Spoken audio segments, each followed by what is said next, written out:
একসময় পাহাড় ঘেরা একটি ছোট গ্রামে বাস করতেন একজন দয়ালু বাবা এবং একজন কোমল মা। তারা তাদের উষ্ণতা এবং প্রজ্ঞার জন্য গ্রাম জুড়ে পরিচিত ছিল। এক ঝড়ের রাতে প্রবল বৃষ্টিপাতের সাথে সাথে একটি হারিয়ে যাওয়া এবং কাঁপানো বিড়ালছানা তাদের দোরগোড়ায় উপস্থিত হয়েছিল।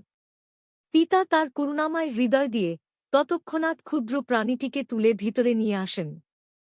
মা সর্বদা লালন পালন করে একটি নরম তোয়ালে দিয়ে বিড়ালছানাটিকে শুকিয়েছিলেন এবং এটিকে তার বাহুতে জড়িয়েছিলেন। দিনগুলি সপ্তাহে পরিণত হয় এবং বিড়ালছানাটি তাদের যত্নে আরও শক্তিশালী এবং আরও কৌতুকপূর্ণ হয়ে ওঠে। বাবা এবং মা আবার বিশ্বাস করতে শিখিয়েছিলেন, ঠিক যেমন তারা তাদের সন্তানদের দয়া এবং সহানুভূতি শিখিয়েছিলেন। শীঘ্রই বিড়ালছানা তাদের পরিবারের একটি প্রিয় সদস্য হয়ে ওঠে। একদিন এক পথিক গ্রামের মধ্য দিয়ে যাচ্ছিল তাদের বাড়িতে সম্প্রীতি লক্ষ্য করে এবং বাবা এবং মাকে তাদের সুখের রহস্য সম্পর্কে জিজ্ঞাসা করেছিল। তারা একটি জ্ঞাত হাসি বিনিময় করে এবং উত্তর দেয়, এটি আমাদের একে অপরের প্রতি এবং প্রয়োজনের জন্য আমাদের ভালোবাসা যা আমাদের হৃদয়কে পূর্ণ করে।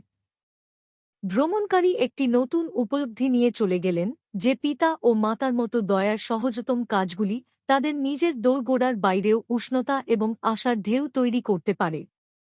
এবং তাই পিতা ও মাতার গল্প, তাদের ভালোবাসা এবং তাদের করুণাময় আত্মা সারা দেশে ছড়িয়ে পড়ে, অন্যদেরকে তাদের নিজের জীবনে দয়া এবং যত্ন নিতে অনুপ্রাণিত করে।